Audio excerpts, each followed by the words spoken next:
berlatarkan di kota St. Louis, sebuah kota yang ada di Amerika Serikat, di mana kota ini terkenal sebagai salah satu kota dengan tingkat kriminalitas tertinggi di muka bumi.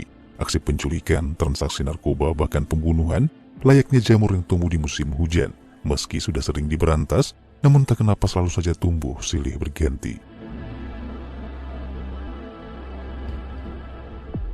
Hingga pada satu malam, terlihat iring-iringan dari sekelompok geng motor yang dipimpin oleh seorang gembong narkoba bernama Denny Turi. Beliau dikenal sebagai pengedar narkoba yang memiliki jaringan distribusi yang sangat luas, sehingga dia dianggap sosok yang sangat berpengaruh dan disegani dalam dunia kriminal. Reputasinya sebagai seorang gembong narkoba yang paling disegani, semua itu tak lepas dari karakternya yang bengis dan kejam, di mana ia tidak segan-segan menghabisi siapapun tanpa ampun dengan cara kekerasan. Dan tentu saja semua itu ia lakukan demi mencapai tujuannya, yaitu untuk mempertahankan posisinya sebagai sosok yang paling berkuasa. Diketahui Denny memiliki seorang putra bernama Jojo yang akan menjadi penerusnya di kemudian hari. Namun karena Jojo masih perlu banyak belajar dalam dunia pergengsteran, Denny pun merekrut seorang anggotanya bernama Bill Broker, di mana loyalitas dan kontribusi Broker yang sangat baik dalam membantu menjalankan bisnis kotor sang bandar narkoboy, membuat Broker pun diberikan kepercayaan untuk melakukan segala urusan bisnis Denny itu.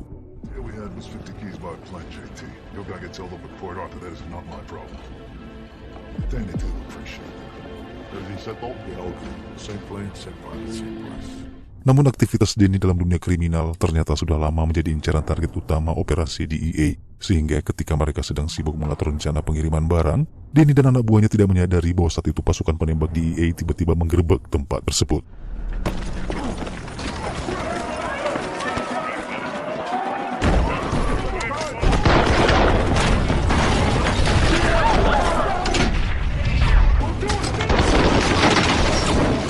Aksi penggerebekan itu tentu saja tak lepas dari informasi yang didapatkan oleh DEA dari seorang informan. Namun yang mengejutkan, informan tersebut adalah orang kepercayaan Denny sendiri yang tak lain adalah Broker, di mana Broker ternyata agen DEA yang memang ditugaskan untuk menyamar.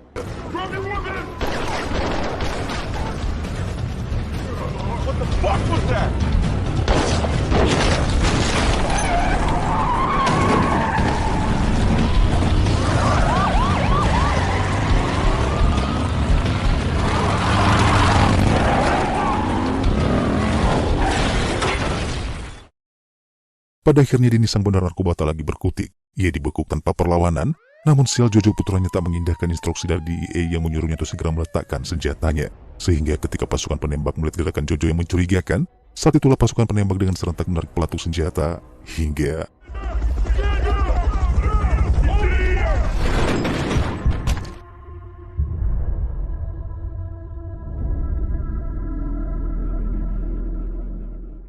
Broker yang menyaksikan pembantaian itu tentu saja terlihat begitu sangat kaget, karena tentu saja ia tidak mengharapkan hal itu terjadi. Namun meskipun demikian, Denny yang juga menyaksikan putranya tewas tepat di depan matanya, secara langsung menaruh dendam terhadap Broker, di mana ia menganggap bahwa Broker lah yang harus bertanggung jawab atas kematian putranya itu.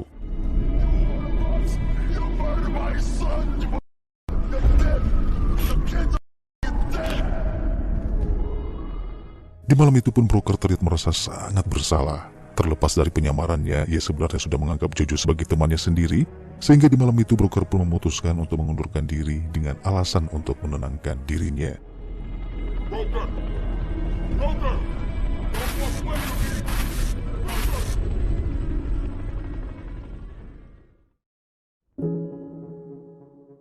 Tanpa terasa 2 tahun pun berlalu. Broker kini tinggal di sebuah kota kecil di Louisiana, di mana di kota kecil inilah Broker memulai hidup baru bersama putrinya bernama Maddie. Selama 2 tahun tinggal di kota Louisiana, Bill Broker memilih untuk menjalani kehidupan yang lebih tenang dan jauh dari kekerasan. Bahkan secara fleksibel, ia memilih bekerja sebagai penulis dan mengelola sebuah peternakan kuda, semua itu demi menghindari risiko yang akan membuatnya terlibat dalam masalah hukum. I miss Mom.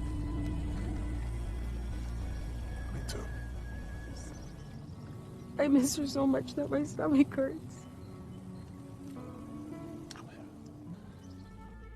Sampai di satu hari, berlokasi di halaman sekolah, tempat di mana Maddie putri sematawayangnya Broker menuntut ilmu, Maddie yang saat itu sedang bermain beberapa warna permainan tiba-tiba dijahili oleh seorang bocah laki-laki bernama Teddy, di mana dengan iseng, bocah bertubuh tambun itu mengambil secara paksa topi yang digunakan Maddie, bahkan dengan kasar ia mendorong Maddie hingga terjatuh.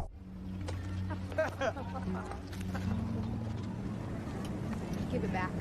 You scared? I said, give it back. Come get it. Maddie mendapatkan perlakuan yang tidak menyenangkan itu awalnya mencoba memperingatkan Teddy sebanyak 2 kali. Namun Teddy justru semakin menjadi-jadi, hingga pada akhirnya Maddie pun kehilangan kesabaran dan... I asked you twice.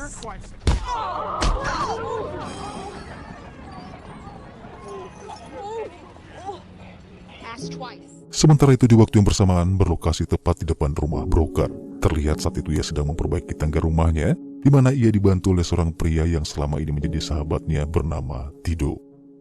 Di tengah obrolan sembari terus bekerja, tiba-tiba broker mendapatkan panggilan telepon dari pihak sekolah yang meminta broker untuk segera datang guna membicarakan sesuatu yang dianggap penting terkait putrinya.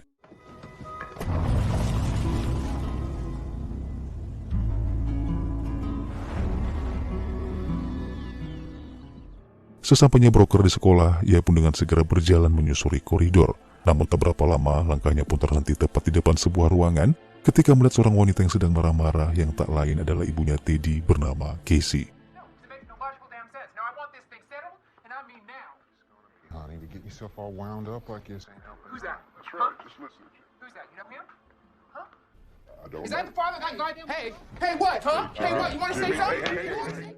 Dalam keadaan bingung karena tentu saja tidak mengerti apa yang sebenarnya terjadi. Saat itulah muncul seorang wanita cantik bernama Susan, di mana beliau adalah seorang psikolog sekaligus guru yang selama ini membimbing Maddie. By the way, I'm Susan Hatch, school psychologist. Phil. Maddie's fine. She's in a classroom. Can you come with me? Susan kemudian membawa broker menuju ke sebuah ruangan. Di sana ia menjelaskan bahwa Maddie telah melakukan pemukulan terhadap seorang bocah laki-laki yaitu Teddy, di mana ibunya Teddy yang tadi marah-marah tidak terima karena ia merasa kalau anaknya adalah korban kekerasan. Namun meskipun demikian, Susan sebenarnya tahu siapa yang bersalah di balik kejadian ini, di mana Casey ibunya Teddy bukan kali pertama mengamuk di sekolah. Beberapa waktu yang lalu ia juga pernah mengancam kepala sekolah karena tidak terima ditegur akibat ulah putranya sendiri. Maybe this is my fault. I taught it to defend herself. Anything else?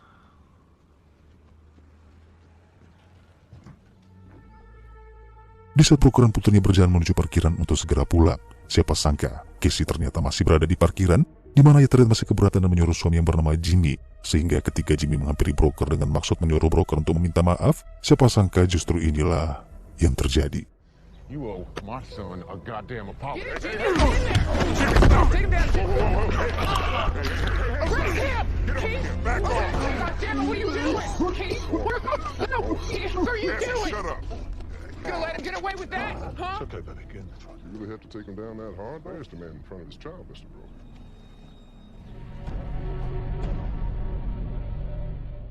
Di perjalanan pulang, Casey terlihat muak dengan Jimmy. Ia terus saja mengomel dan mengucapkan kata-kata kasar kepada suaminya tersebut. Ia bahkan menganggap suaminya itu lemah karena sama sekali tidak bisa berkelahi. Karena masih tidak bisa memaafkan atau mengikhlaskan kejadian ini begitu saja, Casey pun berencana mengadukan hal ini kepada saudara laki-lakinya yang merupakan seorang preman, dengan harapan sang kakak mampu memberi pelajaran kepada broker. What? I said you are a mother. So, that's for you. I gotta see my brother. Saudara laki-laki Casey ini bernama Gator. Diketahui dia adalah seorang pengedar narkoba lokal, di mana ia salah satu preman di kota Louisiana yang terkenal beringas dan memiliki nyali yang sangat besar. Hal itu terbukti di mana ia mengancam beberapa remaja yang sering melakukan transaksi di kawasan tanahnya. Bahkan dia tidak segan-segan melakukan apapun dengan cara kekerasan.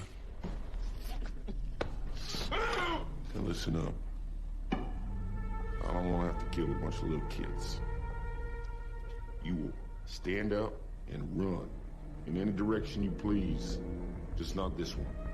Run!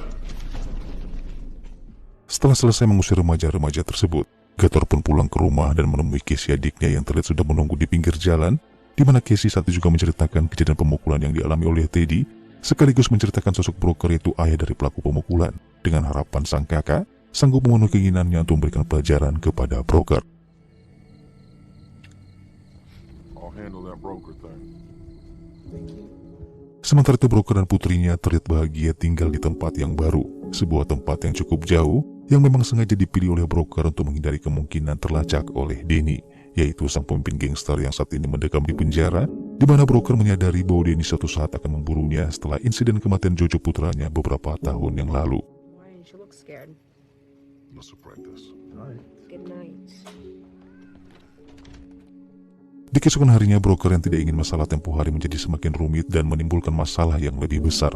Broker pun berinisiatif mendatangi ayahnya Teddy, yaitu Jimmy, dan kemudian meminta maaf atas pemukulan yang telah dilakukan oleh Maddie, putrinya. Full apology. I want you to apologize to my wife because it's what's right. Good now, Jimmy? Yeah, all right. Go on. Beranjak dari kediaman Jimmy, broker pun menyempatkan mampir ke refueling station untuk mengisi bahan bakar mobilnya. Namun siapa sangka, ia tiba-tiba dihampiri oleh dua orang pria yang diduga adalah anak buahnya Gator, di mana mereka diperintahkan untuk menghajar broker sesuai permintaan dari Casey. Namun tentu saja sial buat mereka. Kali ini mereka telah melakukan kesalahan besar, di mana dua pria ini secara tidak langsung dijadikan tumbal tanpa tahu siapa orang yang sedang mereka hadapi. Hey, neighbor, how you doing? Can you get that? I'm almost done. See, I need the goddamn pump right now. You hear me? It's done. Fill up the truck, Clown. Whatever you're thinking, rethink it. Rethink it? He wants me to rethink it. You ain't trying this.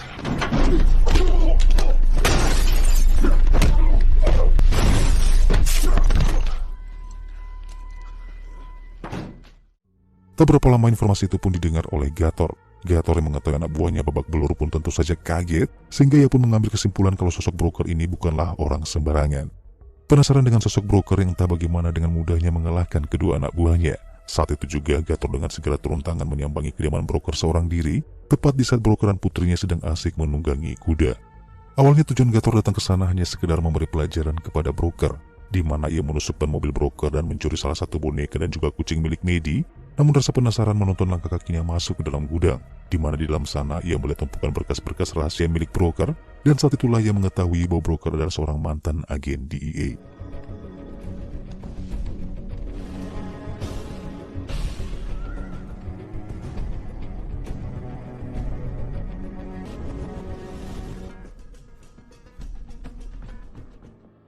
Setibanya di rumah, Gator terus menelisik lembaran demi lembaran berkas tersebut, yang pada akhirnya ia benar-benar sangat yakin kalau broker adalah mantan seorang agen DEA yang sedang dalam program perlindungan saksi atas kasus kejahatan dengan seorang pemimpin gangster. Sebagai seorang bandar narkoboy meskipun hanya berskala kecil, Gator tentunya mengenali beberapa nama-nama besar pemimpin dari sindikat kejahatan, termasuk salah satunya adalah Denny, sang bandar narkoboy yang disegani di muka bumi. Dan saat itulah terbesit sebuah ide dalam benak Gator, di mana ia berencana mengambil keuntungan dari kasus tersebut, memanfaatkan kesempatan demi meraup cuan tanpa peduli dengan kedua belah pihak.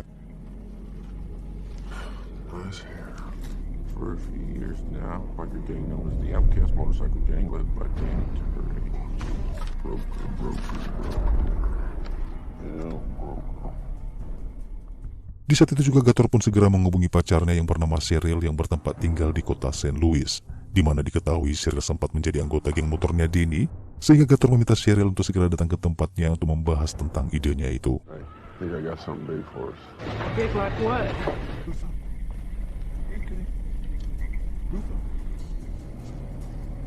Just get over here as soon as possible. Listen. My shift doesn't end for another 3 hours, and I got All right. Just make it first thing in the morning, okay? Everything's changing. Singkat cerita, Cheryl dan Gator pun akhirnya bertemu. Tanpa banyak basa-basi, Gator pun langsung menceritakan tentang idenya tersebut, lalu meminta Cheryl untuk menemui pengacaranya Denny, yang tentunya untuk memberikan informasi kepada sang pengacara, memberitahu bahwa Gator memiliki informasi tentang keberadaan broker yang selama ini dicari-cari oleh Denny. Dan sebagai imbalannya, Gator meminta untuk diajak masuk ke dalam jaringan koneksi dan kenalan Denny, dengan harapan bisnis haramnya akan cepat berkembang jika bergabung dalam jaringan berskala besar. MC Dalton, that's his snitch name. We're gonna give him that rat fucking narc. Exchange for statewide distribution. Just trust me. Dan benar saja tanpa kesulitan, Cheryl pun akhirnya berhasil menemui sang pengacara, di mana si pengacara yang mengetahui itu pun dengan segera mendatangi Denny di penjara, memberitahu Denny bahwa ada seorang pria bernama Gator yang saat ini mengetahui keberadaan broker. Mendengar informasi itu tentu saja membuat Denny terlihat begitu sangat senang, sehingga saat itu juga ia langsung menghubungi anak buah dari geng motornya, memberikan perintah agar segera mengambil tindakan secepatnya memburu broker.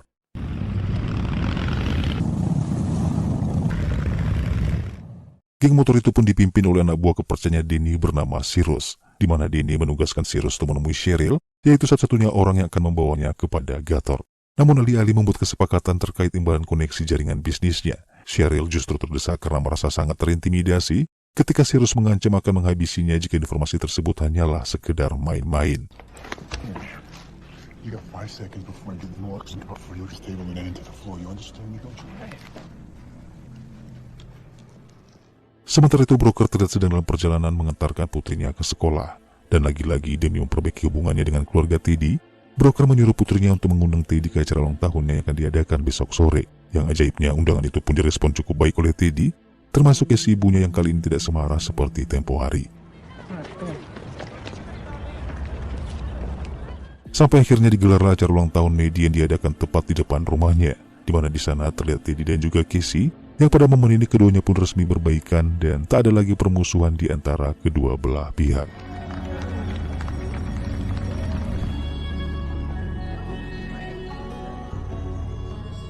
Terkait hilangnya kucing putrinya dan juga ban mobilnya yang telah dirusak, broker pun menceritakan kejadian itu kepada Tido sahabatnya, di mana awalnya broker mengira jika itu adalah perbuatan Jimmy, ayahnya Teddy. Namun menurut Tido sangatlah berbanding terbalik. Ia justru berpikir Jimmy tidak akan mungkin berani melakukan hal seperti itu, karena setahu Tido Jimmy tipikal orang yang tidak suka mencari masalah. Sejenak Tido terdiam, sebuah nama kini terlintas di pikirannya, yaitu sosok kakak ipar Jimmy yang bernama Gator. Dari rumor beredar, Gator memang sudah lama diisukan memiliki sebuah gudang pembuatan narkoboy. Ia sering bertingkah arogan sok jagoan di kota ini, dan dikenal sebagai sosok yang sangat licik dan manipulatif. Mendengar adanya keterkaitan Gator dalam dunia narkoboy, tentu saja broker mulai terlihat khawatir, di mana pengalaman buruknya saat melakukan penyergapan terhadap Denny, sang pemimpin gangster, sekaligus benar narkoba terbesar di kota St. Louis beberapa tahun yang lalu, membuat broker pun berfirasat bahwa sesuatu yang buruk bakalan terjadi. Sehingga saat itu juga broker pun segera menghubungi rekannya di kepolisian untuk mencari tahu informasi tentang profil Gator. Dan tak butuh waktu lama, rekan itu pun mendapatkan informasi bahwa Gator memiliki kekasih bernama Cheryl, yang dimana Cheryl ternyata adalah mantan anggota geng motor sang bandar narkoboy Denny. Mendengar informasi itu pun Denny terlihat semakin was-was. Pikirannya pun melayang jauh tatkala memikirkan keselamatan putrinya, karena tentu saja saat ini bukanlah sesuatu hal yang sulit buat Denny untuk menemukan keberadaannya.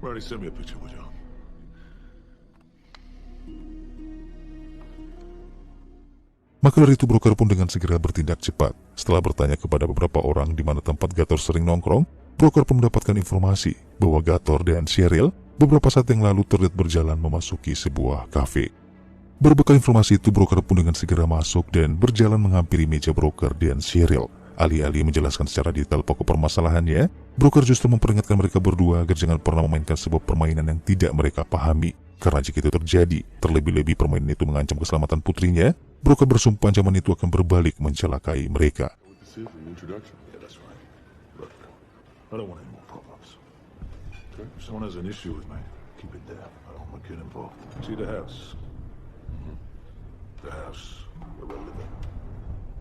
The house that was broken into by some pathetic coward who stole a little girl's toys, a cat, slashed a tire.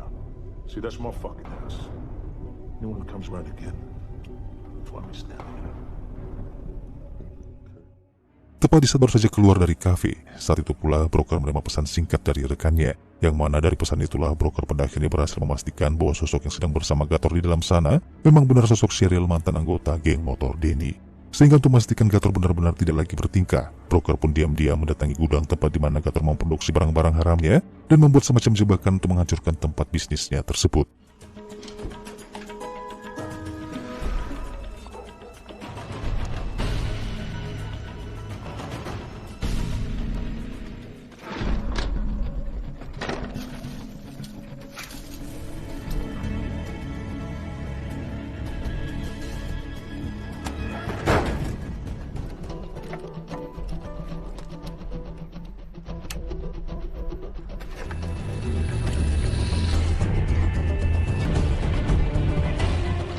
Tak lama broker pun menemukan kucing milik putrinya yang masih hidup dan bermaksud untuk segera pulang saat itu juga. Namun tanpa diduga, muncullah beberapa orang anak buah Gator yang berhasil membuatnya tak sadarkan diri. Dua di antaranya adalah anak buah Gator yang sempat dihajar oleh broker di lokasi pom bensin beberapa hari yang lalu. Mereka berdua tentu saja menaruh dendam atas apa yang pernah mereka alami. Dengan brutal mereka pun menghajar broker secara bertubi-tubi, membenamkan kepalanya ke dalam air. Namun saat kemudian, inilah yang terjadi. Everybody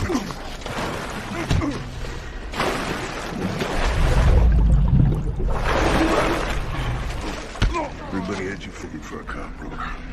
You walk like a cop. You fight like a cop. Fucking cop. The Gator'd be pissed if he did something really fucking stupid.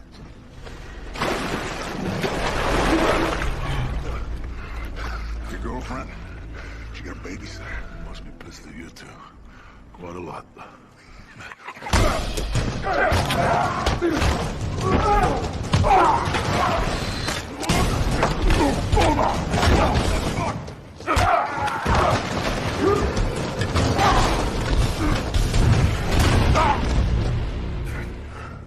When I get home, I am gonna tell my God bedtime stories. Merasa tempat tinggal mereka sudah tidak aman lagi untuk ditempati, yang tentunya jika dipaksakan akan sangat membahayakan keselamatan putrinya, sehingga sesampainya Broker di rumah, saat itu juga ia mengajak Maddie untuk segera pergi dari kota tersebut. Tell me why are we going? Why? I owe you an apology, I know, but we don't have time to get into that. What about school? We'll send for your records in the morning, it's fine. Send for them? No, why are we going? What's wrong? Nothing's wrong. They need me back in the city. It's new business. I need to review a case. No! You said Mom wanted us to live here. That's what you said, Dad, remember? I did. Things changed, honey. Things changed. I'm sorry, Maddie. You're a liar. Di waktu yang bersamaan, Gator pada akhirnya kedatangan tamu yang tentu saja sudah lama ditunggu-tunggu, yaitu Cyrus dan geng motornya. Dan setelah dia dengan kesepakatan beserta imbalan yang akan didapatkan, Gator pun saat itu juga memberitahu lokasi rumah tempat di mana Broker dan putrinya tinggal, di mana Cheryl diminta untuk mengantarkan mereka semua ke sana. Sementara Gator memilih untuk tetap berada di tempat demi menghindari kecurigaan orang-orang yang ada di sekitarnya. Sementara itu Broker terlihat masih berkemas-kemas memasukkan barang-barangnya ke dalam mobil. Sahabatnya yaitu Tido yang mengatur rencana kepergian Broker, tanpa diminta dengan baik hati membantu membawa kuda-kuda milik Broker menggunakan mobilnya. Di saat bersamaan, Cyrus dan kawan-kawan pun tiba di sana, di mana orang yang pertama kali mereka datangi tentu saja Tido yang kebetulan sedang berada di luar.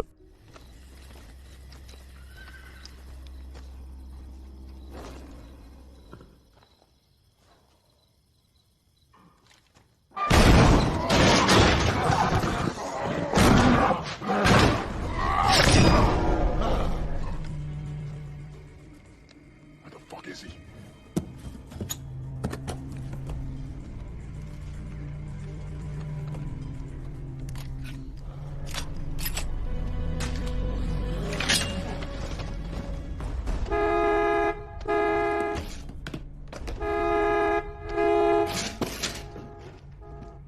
Suara klakson mobil di luar sana menyadarkan Broker yang masih saja berkemas di dalam rumahnya, sehingga alih-alih akan segera pergi dari lokasi, Broker justru harus memprioritaskan keselamatan putrinya terlebih dahulu dan menghadapi anak buah Cyrus di luar sana.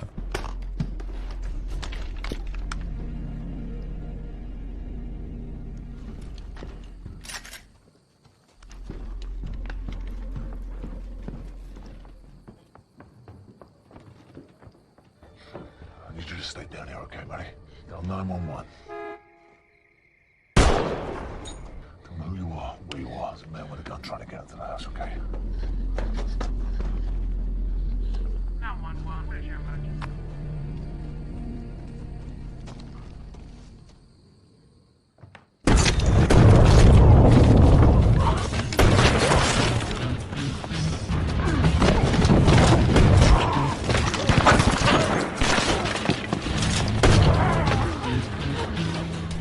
Situasi itu pun membuat Broker tentu saja kalang kabut, di mana Maddie berlari ke arah sungai, hingga Broker dengan terpaksa harus mengejarnya.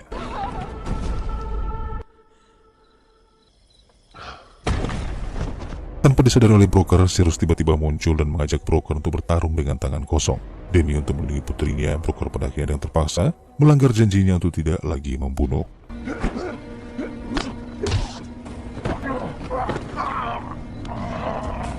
Maddie yang masih terlihat ketakutan justru kembali berlari untuk mencari tempat bersembunyi. Namun di tengah jalan, ia bertemu dengan Cheryl yang sebenarnya tidak ingin melibatkan anak-anak dalam masalah ini, sehingga ia pun memutuskan kabur membawa Maddie bersamanya yang memang bertujuan untuk menyelamatkan gadis kecil itu.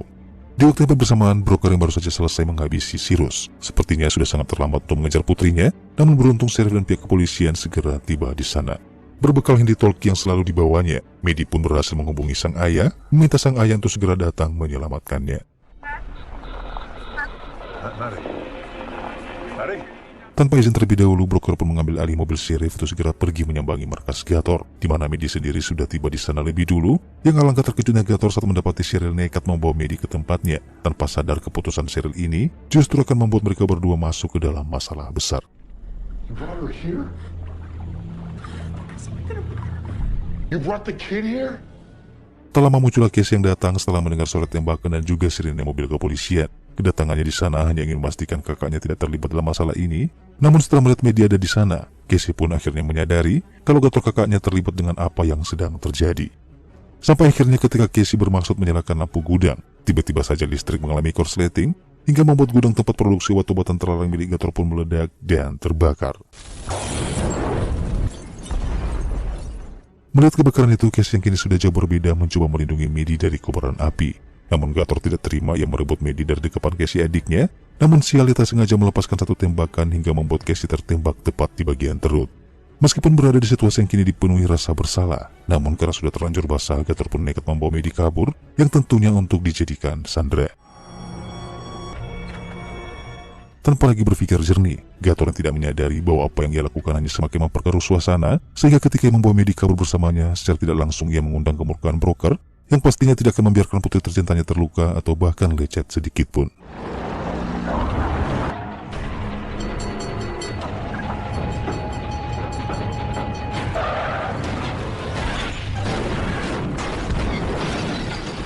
Tepat di atas sebuah jembatan yang saat itu kedua akses masuknya sedang ditutup, Gator pun keluar dari mobil menghampiri broker yang masih terjebak di dalam mobilnya yang terbalik, yang ketika Gator mengarahkan pistolnya ke arah Maddie, saat itulah broker yang segera melepaskan dirinya dan mengajar Gator hingga tak sadarkan diri.